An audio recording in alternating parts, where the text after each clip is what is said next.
لسه محتفظ برأيك؟ لسه محتفظ براي طبعا. كورس جيتار يا فلاح. واحده ما شاء الله بجد. كانت برو فشخ في حوار السباحه. آه واخوها برضو كان نفس الكلام، ما شاء الله الله اكبر وشاطرة عليه. وشاطره جدا في قسم سي سي اي. والكلام لواحد طالب خايف يدخل هندسه، اللي هو مثلا بيتمرن تدريب تقيل او هو محقق حاجه في الرياضه بتاعته، فخايف يدخل هندسه. دي هتاكل دي.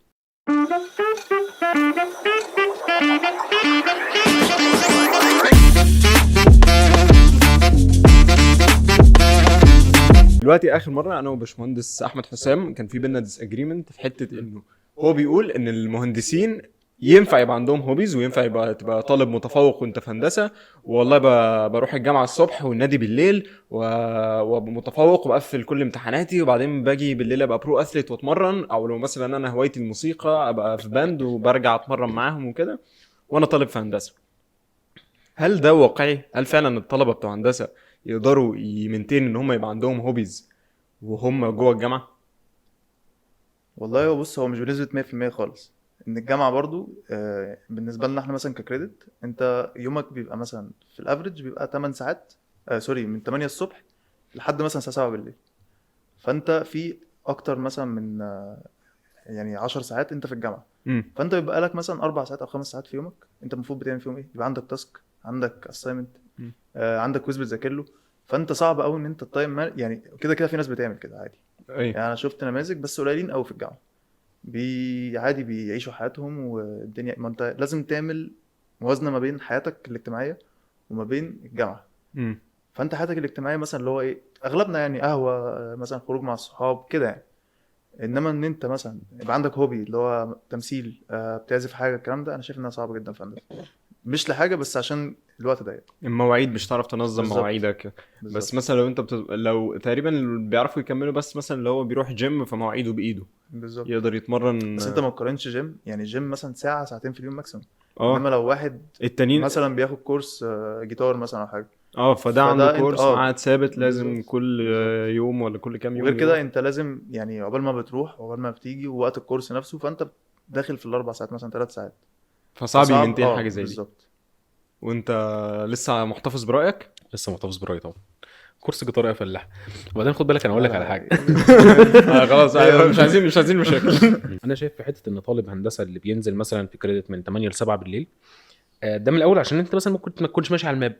ممكن تكون هي ما ظبطتش معاك في ماده، في ماده انت اضطريت تشيلها، في ماده اضطريت تاجلها مكان ماده تنزل مع اصحابك. انا بعمل كده عامه. يعني انا لحد تانية تخصص كنت باخد مواد سي ام. امم فاهمني؟ ما كنتش ماشي على الماب. فانت طبيعي بعد كده بيجي عليك ايام الناس اللي ماشيه على الماب في يوم كامل بالنسبه لهم ريست، في يوم الثلاث كله بياخدوه بريك، ما حدش بينزل الجامعه. بينزلوا مواعيدهم من 8 الصبح ل 2 الظهر، او من 2 الظهر مثلا ل 7. فاهمني؟ تبقى ماشيه كده. امم مفيش حد بينزل من 8 ل 7 متواصل عشان هو ماشي على الماب. انا بقى لا، انا عندي من 8 ل 12، بعد كده من 12 ل 3 جاب عشان انا مش ماشي على الماب، من 3 ل 6. امم فاهمني؟ فده الحاله الوحيده اللي ممكن تحصل دي. انما بقى مثلا انا بكلمك ان انا شفتها من واقع الخبره. هو انت فعلا بتقول الناس قليله، وانا معاك ان الناس قليله بس اللي تعرف تظبط مواعيدها. تمام. انا شفتها من واقع الخبره. لا، في واحده ما شاء الله بجد. كانت برو فشخ في حوار السباحه. آه واخوها برضو كان نفس الكلام، ما شاء الله الله اكبر وشاطرة عليه. امم وشاطره جدا في قسم سي سي اي وجي بي اس 3.8 حاجه. وقدرت تمانج بين الجيم وبين التدريب بتاعها وبين الجامعه وبين المشاريع ومركز اول في مشروع التخرج. ما شاء الله هي قدرت تظبط ده كله في نفس الوقت، بتنزل الهوبيز بتاعتها عادي جدا. تمام. مبدئيا انت الموضوع مش في قصة الماب ولا لا. انت عندك دلوقتي ضغط من الامتحانات ومن الاساينمنتس. احنا ما كناش بنحس بالضغط ده قوي عشان ما كناش بنعمل اساينمنت. انما لو انت بتتكلم على واحد ماشي على المظبوط، اللي هو مثلا بيعمل اساينمنت بايده وبيذاكر لكل كويز وبيديله حقه، فلا انت مستحيل. حتى لو انت بتخلص مثلا مش كل يوم، طبعا انا ما قلتش كل يوم من 8، انا قلت افريج. طب انت مثلا بيبقى عندك يومين في الاسبوع بتقعد يوم في الكليه لحد، حتى لو انت مثلا جاي الساعه 11 فانت ستيل يومك ضاع.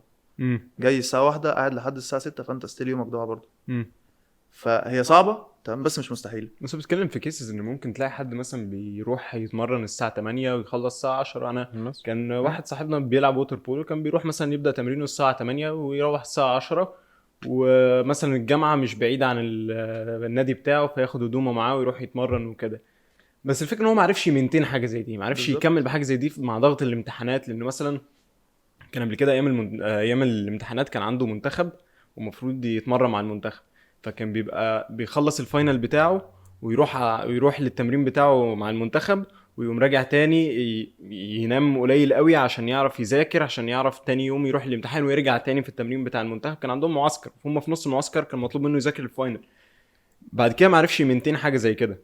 فالموضوع اوكي هو دوبل، بس يعني مش هتبقى حياه. ماشي انا معاك، بس برضو في فاكتور مؤثر جدا احنا نسينا نتكلم عنه، اللي هو انت ساكن ما بينك وبين الجامعه قد ايه في وقت. يعني انا مثلا واحد كنت ساكن في اكتوبر والجامعه بتاعتي في الجيزه، فمثلا باخد لو الطريق كويس باخد مثلا ساعه. فده برضو فاكتور مؤثر جدا، انت بتاخد ساعه رايح وساعه جاي، وفي الجامعه مثلا افريج 6 ساعات. ما اعرفش انت تعقب على حاجه زي كده، 6 ساعات افريج في الجامعه كتير ولا؟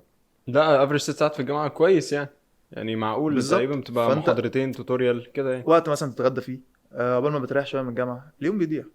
مم. فانت لو هتدي مثلا ساعتين او 3 ساعات في اليوم للمواد المواد ايوه. تمام. يعني مش هيبقى عندك وقت تاني اكتر من كده. اوكي، بس برضه بيقولك في كيس ان انت مثلا يعني حس انت شايف ان هو الكيس دي ما بتحصلش في، مش بتبقى في الاغلب هي دي الكيس يعني. مش في في الاغلب. الاغلب انت انا بتقعد اكتر من 6 بتكلم ساعات مثلا. انا بتكلم بوجه الكلام لواحد طالب خايف يدخل هندسه، اللي هو مثلا بيتمرن تدريب تقيل او هو محقق حاجه في الرياضه بتاعته فخايف يدخل هندسه. دي هتاكل دي. في ناس فعلا عندها دي بتاكل دي. يعني ابراهيم زميلنا كانت واكله معاه ان هو فعلا في ترم كامل ضروب المواد كلها، انا مش لاحق احضر حاجه، الغيابات عندي كتير، انذارات، عادي. في واحد تانية لا، انا هقدر امنتين ده عادي جدا، هقدر امنتين ان انزل منتخب في وقت معين، معلش يا جماعه انا بستاذن عشان عندي جامعه، بعد الجامعه بروح هناك بخلص حاجتي في الجامعه اول باول. يعني انت مثلا في الجاب ممكن نروح انا وانت ناكل، هي لا ممكن تقعد تشتغل على الاسايمنت مثلا، ممكن تقعد تذاكر الكويز. ايوه، ما ده فاهمني؟ صعوبه، ما ده اللي بتكلم فيه. مش دي مهم. الموضوع بيبقى صعوبه صعب. الموضوع. انا بالظبط. ما قلتش ان الموضوع مستحيل مستحيل. محدش يعمل كده، اه لا انا بقول الموضوع صعب. يعني انت لازم فعلا كل دقيقه بتعدي عليك في وقتك الفاضي انت لازم تستغلها طب عشان حلو، تعرف. احنا كده مش مختلفين. بالظبط. بس احنا بنتكلم في الاول صعوبه، مش استحاله. لا هو الموضوع عادي يتعمل، مفيش الموضوع مشكلة. صعب بس اللي عايز حاجه بيوصل لها. بس هنا بقى بتتحول من ان انت لو الموضوع ده هيبقى كارير ليك كنت شايف له مستقبل، فبتبدا تعمله دراسه جدوى بقى، اللي هو طب بالظبط. انا الافورت اللي انا بحطه ده كله اه هل الموضوع ده فعلا مهم ليا قوي كده؟ طب ما هو لو هوبي، طب ما انا كرهت الهوبي وكرهت سنين الهوبي بسبب المرمطه اللي انا بشوفها.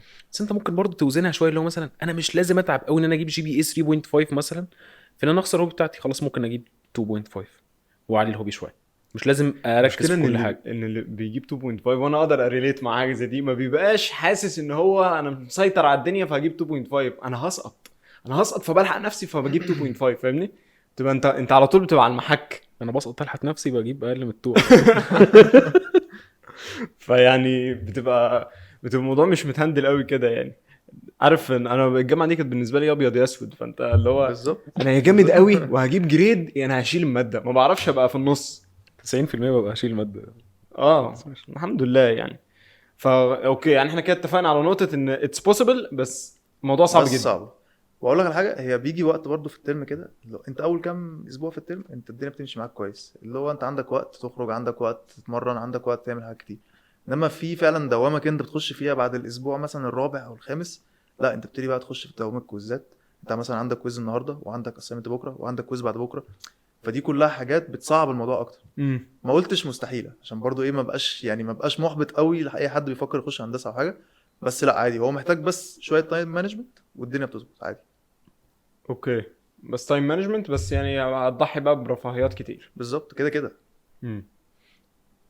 يعني انت لما تيجي تقعد على القهوه مش هتعرف تقعد على القهوه تاني مثلا ما بقتش برو اثليت ليه يا حس؟ عندي اصابه في ركبتي والله.